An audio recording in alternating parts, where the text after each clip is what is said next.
Good morning, everyone. It's a privilege to moderate this exciting discussion today on how automation in silico trials and digital twins are reshaping the landscape of clinical trials. As you know, my name is Patricia Ripoll, and I'm a patient advocate and also president at Fundación Visible. My role and passion center around that the patient voice remains always the central in healthcare innovation. And I will try to introduce this in our panel. But before we dive in our panel, let me briefly explain a little bit, as we were talking before, the key concept for those less familiar with the topic. I'm going to summarize in one sentence what I think that many will understand. And forgive, please, my lack of precision talking about this, because I will leave to my guest today what is silico trials and digital twins. In silico trials, test medicines on a computer, and digital twins are like a clone of you on the computer to see if medicine works well for you. In essence, in silico trials, give us a big picture, population-level view, let me say, while digital twins focus more on the individual patients. Together, these tools have the potential to not only reduce cost and improve efficiency in drug development, but also ensure better safety and personalization for patients. Today, we will explore how this works in practice. Then, we are fortunate, because my explanation is not very good, then we are fortunate to have an exceptional group of experts with us today. Let me introduce them very briefly. Inbar is CEO and founder of QuantHealth, or leads the company revolutionizing clinical trials through AI-driven simulations, helping researchers to predict outcomes faster and more efficiently. Vincent Lepreux, investment principal of Debiopharm Innovation Fund, is an experienced investor specializing in early-stage digital health and tech bio companies, focusing on innovations that enable patients' care and transform pharma and R&D. And finally, Shola Oyewole, Chief Innovation Officer at United Therapeutics. He drives digital innovation in one of the leading biotech companies. She has nearly 25 years of experience identifying industry trends and pioneering disruptive technology, including digital twins. Let's get started. Then, welcome. Thank you. Then, to begin, let's explore more in the practical side, okay, how in silico trials and digital twins are being implemented in clinical trial design. I will start with a question for each of you. Then, QuantHealth has been at the forefront of creating these predictive models. Could you share a specific example where your platform significantly impacted on the design or execution of a clinical trial? Yeah, certainly. Thanks, Patricia. I'm happy to be here. And my first health tech forward, so it's turning out nice so far. It's only 10:30 a.m., so I'm still figuring out who's who and what's what. So QuantHealth, we do clinical trial simulations to predict and optimize trial outcomes. So to your question, we've helped a number of sponsors, big pharmas and biotechs alike, improve their trial outcomes. I think a great example is one trial that we did about a year ago with a biotech developing a drug in acute respiratory distress syndrome.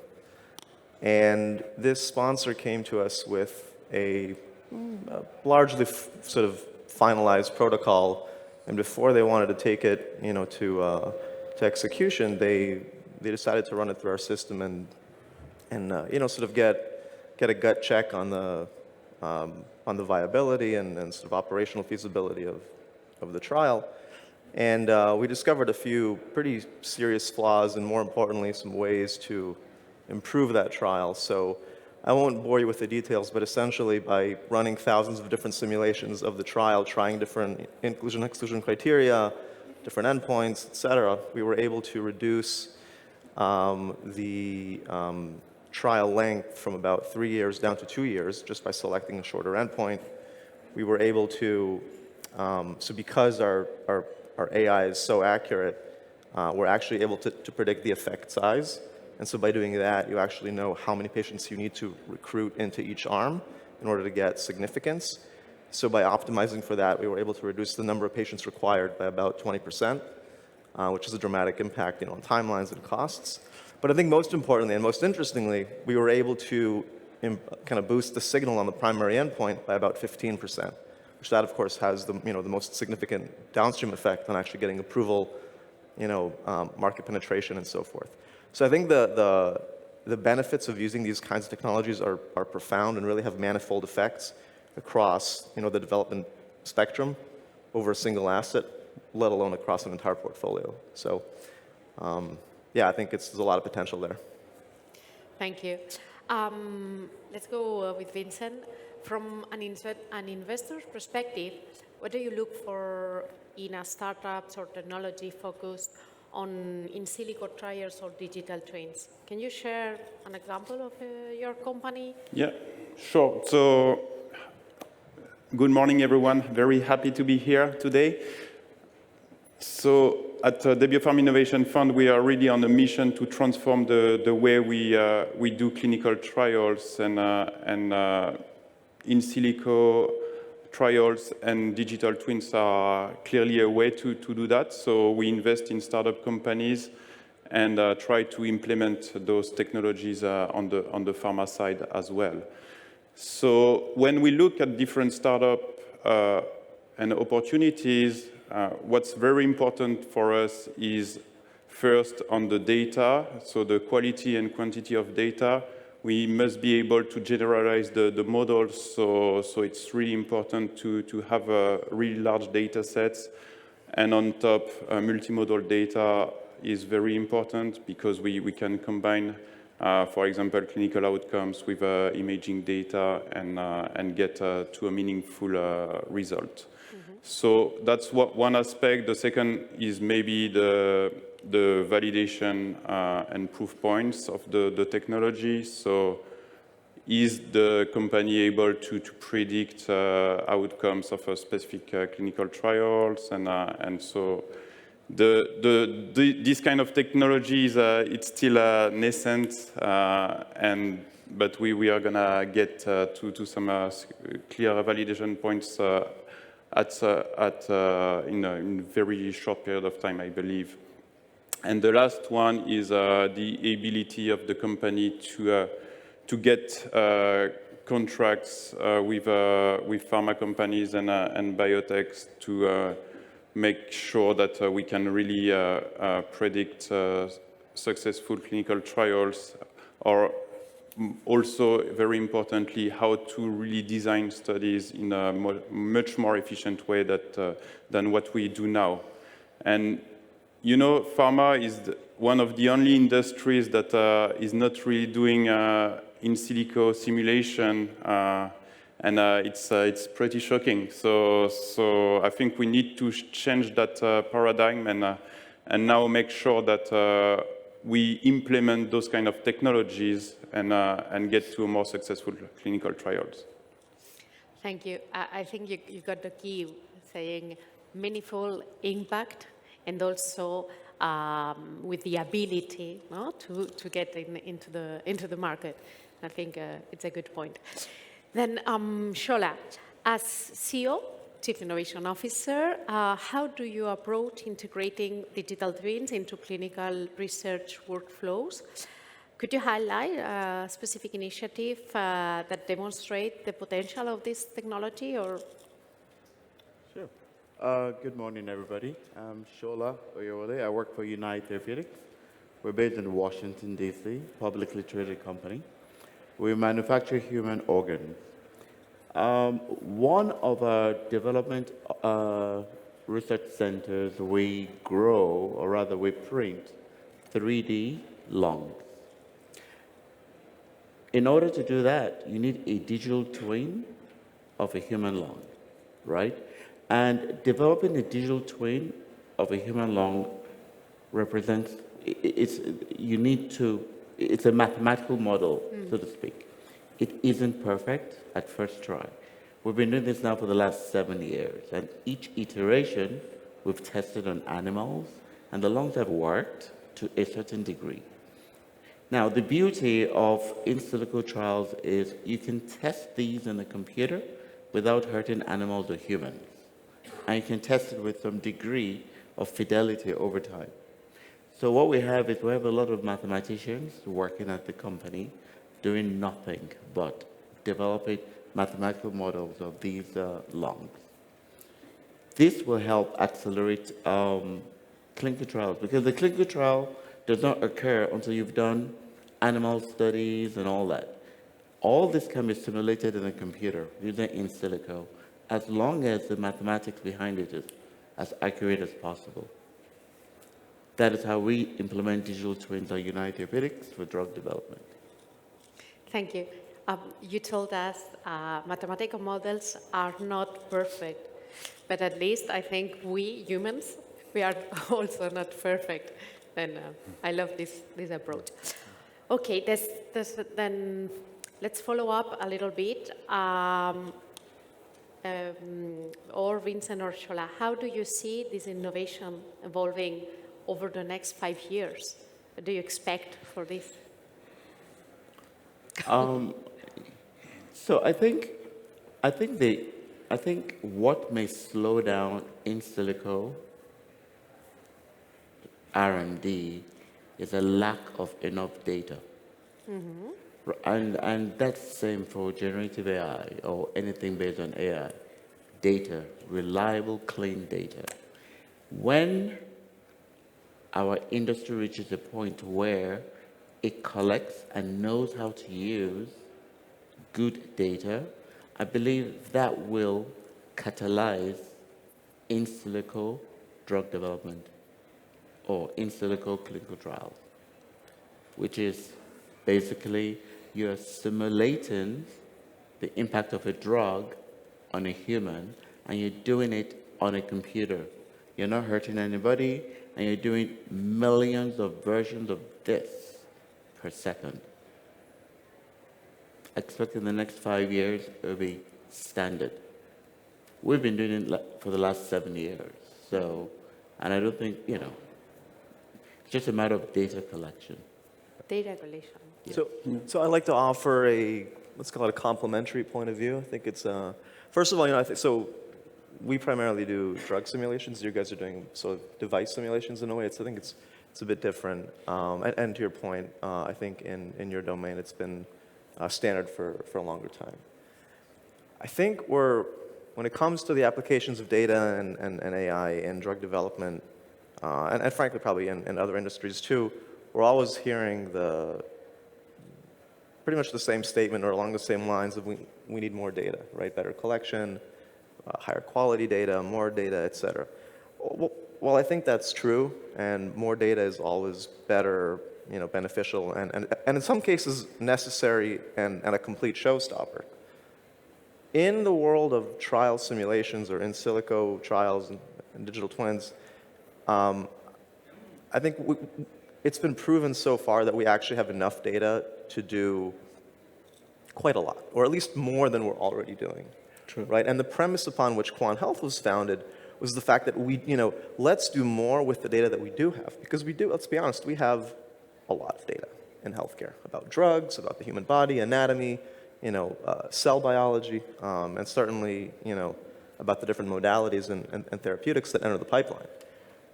So, we're already doing, a number of different research efforts with the FDA and with the EMA around these simulations, and it's clear that there's already, like you're saying, like a change in the narrative driven by the regulator.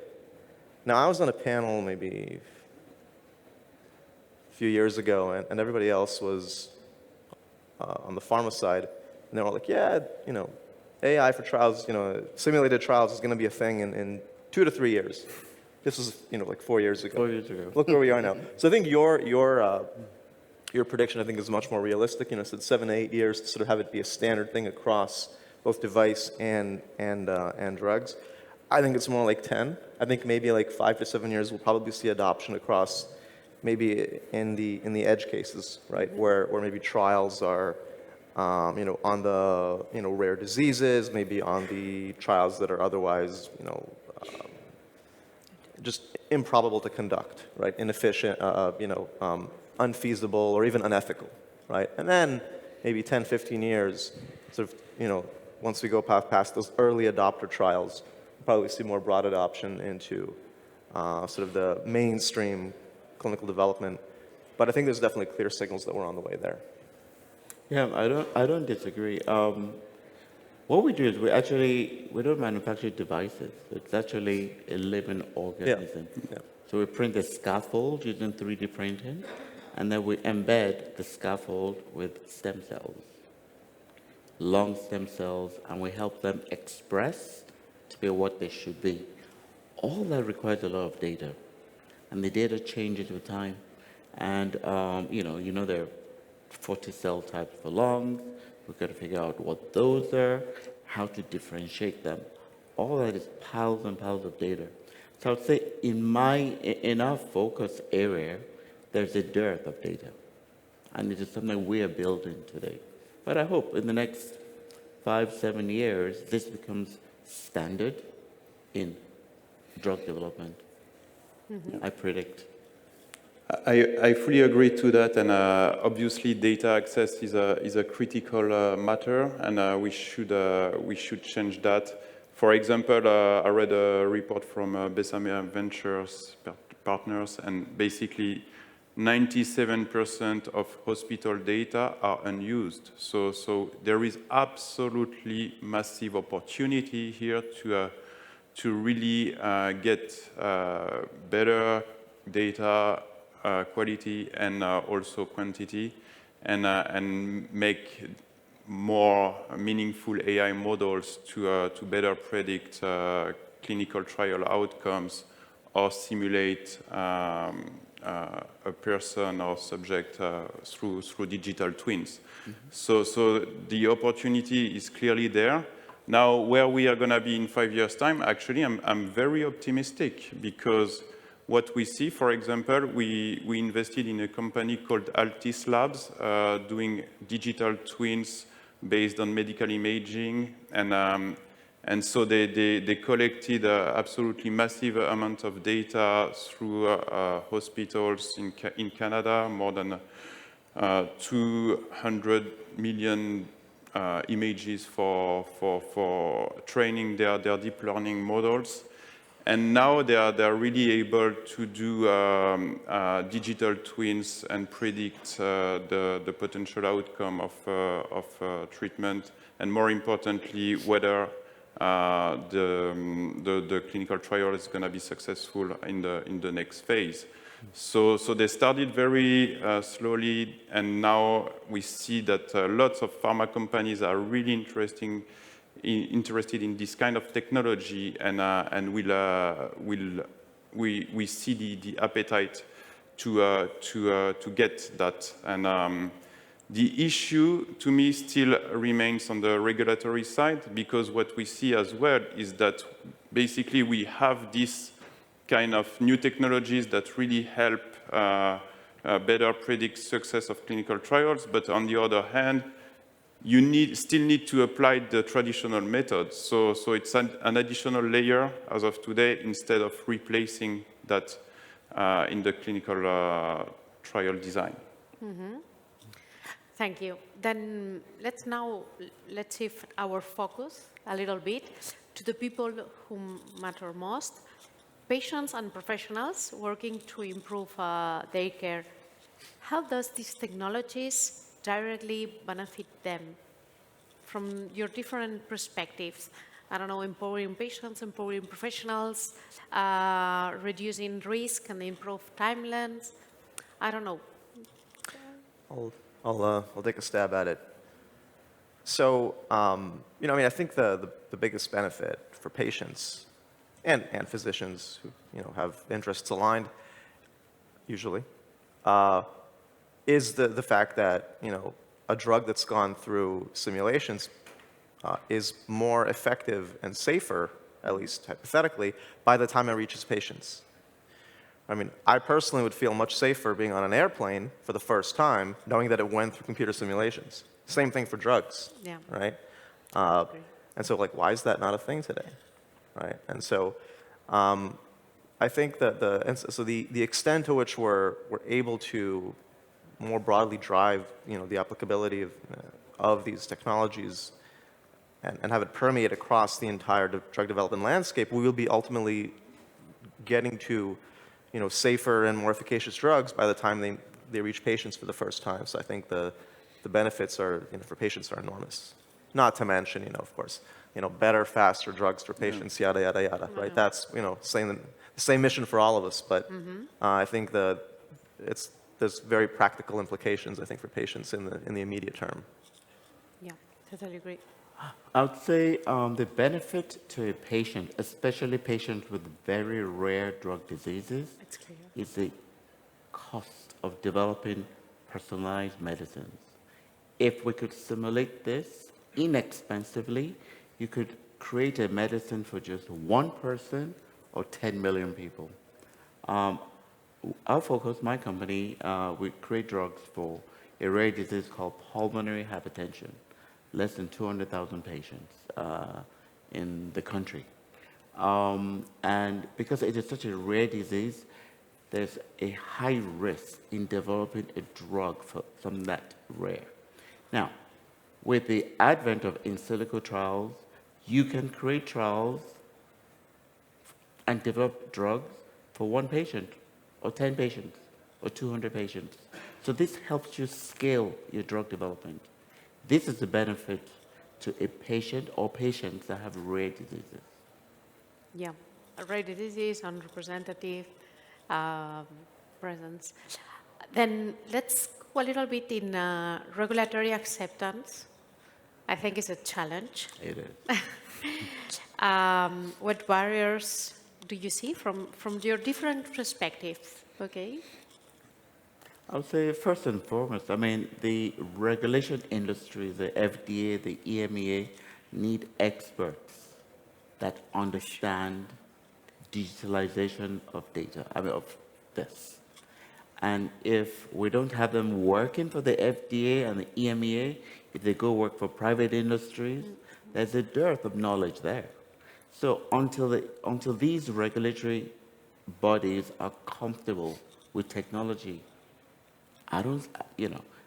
that to me is the greatest friction in having this accepted by them.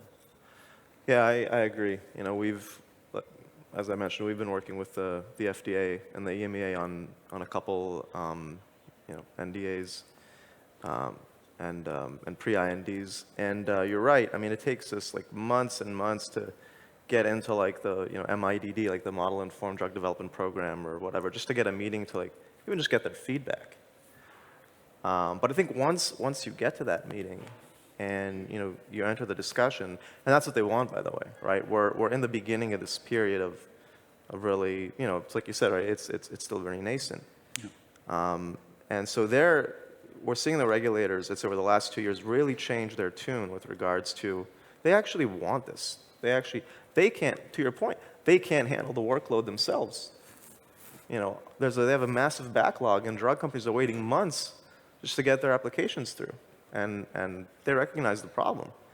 And so, I think everyone sees the value in this. And so, once you're there, and again, this is what the FDA wanted, and the EMA, they want to be part of the discussion. We're figuring this out together at this point, right? There is no playbook, and frankly, the playbook changes, drug by drug, disease by disease. Yeah.